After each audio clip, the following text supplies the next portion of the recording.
Tucson here for what may be the title games of today's JBT event. Our best and lowest wraps up the Arizona Cup double points.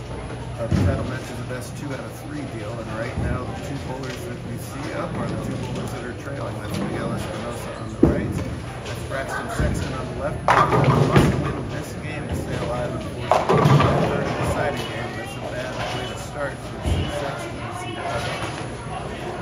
Potential open there in the first frame.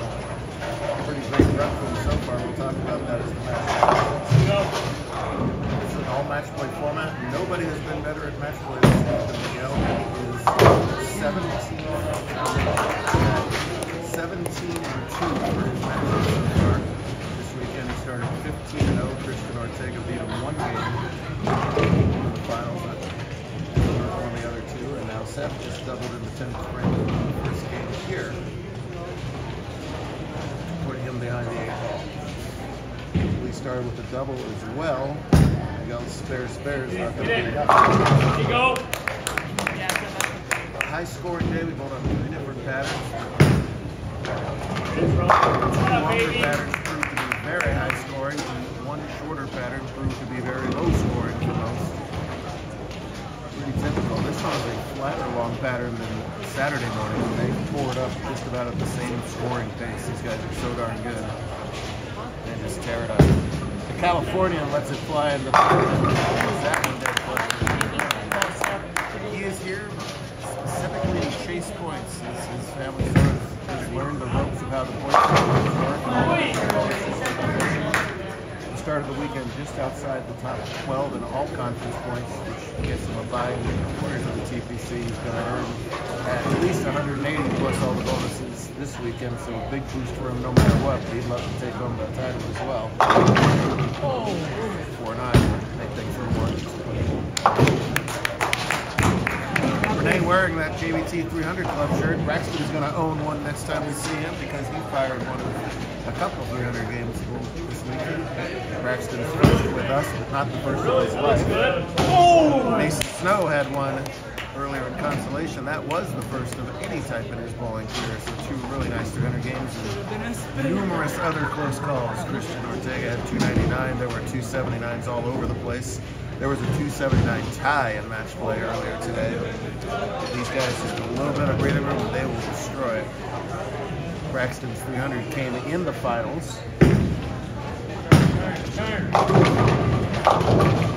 In fact, the first game up in the finals as he took on Caden Mather, he backed it up with 267 with 567, which Caden said thank you very little and left for the exit. But struggle early on. Normally this is a get your count situation. I would say this is a go for it situation. Braxton, he can't let Renee get too far ahead of him. It's just on cruise control. Let's just take out the 3. And this Cactus Mafia can get loud and get behind their kid. Right now they gotta try and help him regroup here. Get back in this thing if he can. The crowd really dragged him on to victory against top seed Dominic Montoya in the last match. They're silent right now. Both their last remaining hopes as they get it together here. Boy, Brax looks like he's totally lost his pair. Yeah. And that's bad news because I haven't seen anything of the sort for Renee or Seth for that matter. Hard to see from this angle. Catch his 300 video. His thumb goes in the ball last. And when I mean last, I mean way last. We'll talk about that a little bit more here once we get here. But right now, Renee's got a chance to just put an absolute dagger in this thing very early on. Seth with a smile left.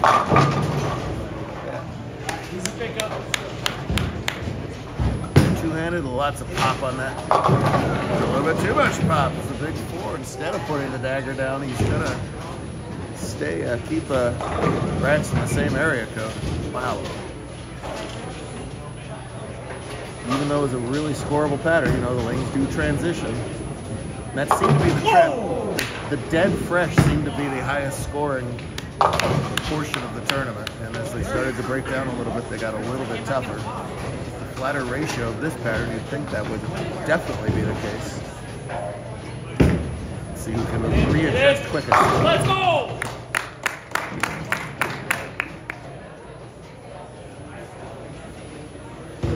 Miguel's got one title with us, Seth 2, so they both know how to win.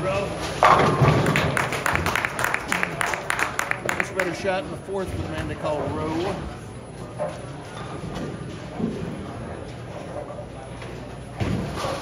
Miguel also has to win the match, the game by 9 to tie and 10 to win, giving 9 pins to Seth. It is. Two nice shots there. Don Mateo helping him out here, trying to give him advice. So Braxton takes about a step and a half of his 7-step delivery before even thinking about putting the thumb on the ball. Tommy Jones, the most famous pro that these days puts his fingers in first and his thumb in second, but Tommy doesn't move until that thumb gets corkscrewed down into the ball. Braxton takes 7 steps, a good step and a half before he starts to move his thumb anywhere near the thumb hole. Then really another step and a half before it actually goes in the thumb hole and he sort of fine-tunes it in there. It's very unique. It looks like when you're walking in and throwing your first ball at practice and you're just kind of, you know, getting that notch back thing. But there is nothing casual about this. He really does take his time. And boy, has he been impressive all day, but he's got to find it again. And that is an enormous double to get back in this match. We've tried to break him out of it. Why? Why? It works. It's beautiful. When he was younger, we tried to. I think at this point, that's one of those things where that's just how you bowl. Burn and burn. There we go. What a break from Miguel. That had been 4 written all over it. They cave it in and they all fall down. Back to Seth's double with 3 in a row of his own. We have this very carefully practiced styles, different styles than the other 3. Miguel's just kind of a loose cannon. I've seen him a couple times just throw the opposite ball just because it was nearest him on the ball return. I mean, he just does his own Miguel thing, and it's been working great. Get it, get it. Let's go.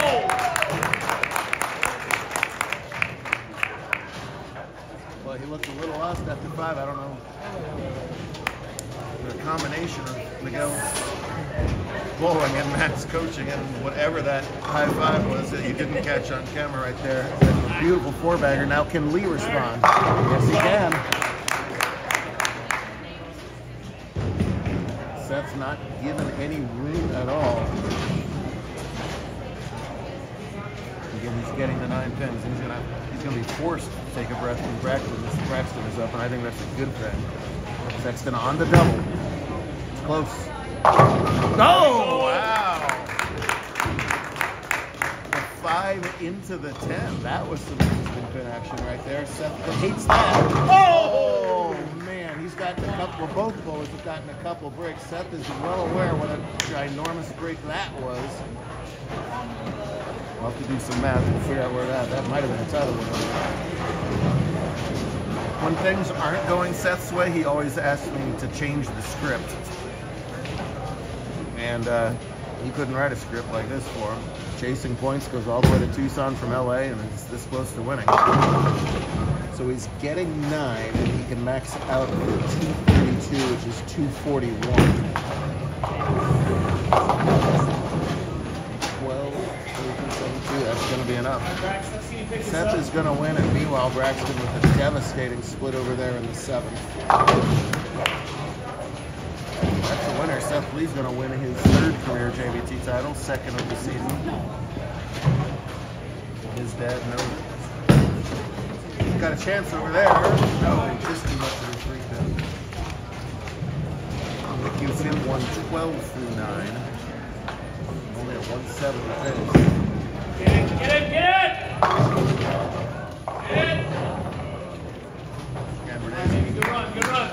He's got a 2nd chance to end this thing early. And this time,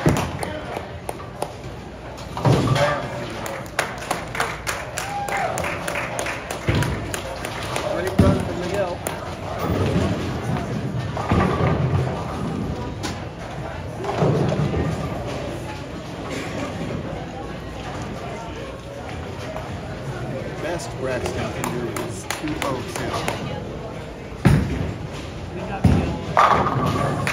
That 5-bagger puts Renee in the 220s, which means the only way he can lose is if he opens twice and Braxton goes off the sheet. One of those two things may happen. I don't think both of those things will happen. Although I've been proven wrong many times, including today. Yep. This is the part that I think will happen.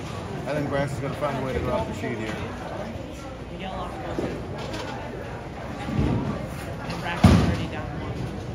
And of course, we'll know before he has that opportunity if it will even matter. Up really quickly. I don't like that. He's been so good at taking his time. He took forever in the 9th and 10th frame to beat Montoya, which was great. He was resetting himself, all that stuff. He was up very quickly right there, kind of in a little semi-give-up mode. He got away with the double. You just never know. I mean, what your opponent does is out of your control. Having said all that, I expect nothing but good shots here, right here to end it. That's exactly what happens. You would not see that young man bowl and think he's a one-time JBT winner. He's got the 300 shirt and only one previous title at Camino Seco. You can call it whatever you want. I'm calling it Camino Seco. So he will double his title total. He will win a ton this weekend. He got a big scholarship from Tucson Metro USBC to start the weekend. That was the first thing we gave out this weekend. And his winning thing is going to be what we get. Renee's dad was waiting to make that noise. He's hiding behind Juan right now, but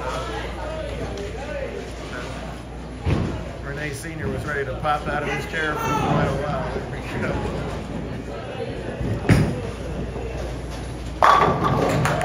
Well deserved. Coach was guaranteed at 750 because of great sponsorships from Tucson Metro USBC, Cactus themselves, and the Arizona National Guard, which Don Mateo helped make happen, as well as a lot around here. Look how spectacular this facility looked all weekend long with the banners and all their names. Well, that is the perfect time for the worst shot he probably threw all weekend. I'm trying to pick it up. Let her take off, baby. Well, Mafia's denied a couple wins there, but they performed spectacularly. Led by a breakout performance from Ray. We'll see a lot more of him. Man, he was fun to watch. But yeah, every match unit has names of the Mafia all the way down. Of course, there's the Pickle. Will never go away. When they make top fours and stuff here, not just our tournaments, but other youth tournaments, they get banners all the way down. This place is a museum, a Hall of Fame for all these great boys. Yes, they've seen Right it. there in the middle. That's not the one that counts. Legend. That's not the one that counts.